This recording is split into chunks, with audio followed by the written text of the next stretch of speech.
महायुतीला विधानसभेमध्ये घवघवीत यश मिळाल्यानंतर देवेंद्र फडणवीस यांनी मुख्यमंत्री तर एकनाथ शिंदे व अजित पवार यांनी उपमुख्यमंत्री पदाची शपथ घेतली. त्यानंतर अवघ्या महाराष्ट्राचे लक्ष हे मंत्रिमंडळ विस्ताराकडे होते. त्यानंतर 15 डिसेंबर 2024 रोजी मंत्रिमंडळ विस्तार करण्यात आला.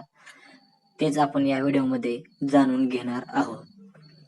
यामध्ये भाजपचे कामठी विधानसभेचे चंद्रकांत बावनकुळे, जामनेर विधानसभेचे गिरीश महाजन, शिर्डी विधानसभेचे राधाकृष्ण विखे पाटील, मलबार विधानसभेचे मंगल प्रभात लोढा, संभाजीनगर विधानसभेचे अतुल सावे, सिंदखेड विधानसभेचे जयकुमार रावल, येरूर विधानसभेचे गणेश नाईक, कोथरूड विधानसभेचे चंद्रकांत पाटील, राळेगाव विधानसभेचे अशोक उईके, वांद्रे विधानसभेचे आशिष शेलार, सातारा विधानसभेचे शिवेंद्रसिंहराजे भोसले, मान विधानसभेचे जयकुमार गोरे, भुसावळ विधानसभेचे संजय सावकारे, कणकवली विधानसभेचे नितेश राणे व विधान परिषद आमदार पंकजा मुंडे व खामगाव विधानसभेचे आकाश फुंडकर, शिवसेनेचे मालेगाव विधानसभेचे दादाजी भुसे, डिग्रस विधानसभेचे संजय राठोड, जळगाव विधानसभेचे गुलाबराव पाटील, रत्नागिरी विधानसभेचे उदय सामंत,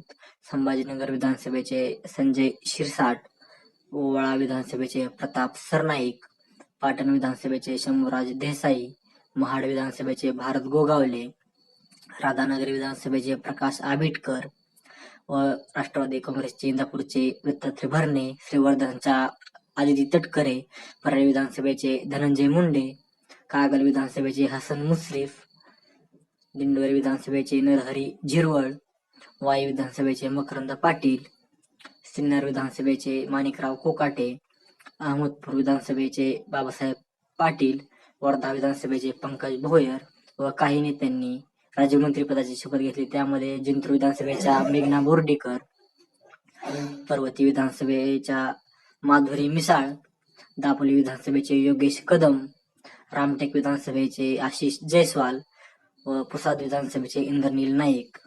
असेच व्हिडिओ पाहण्यासाठी चॅनलला सबस्क्राईब करा. धन्यवाद.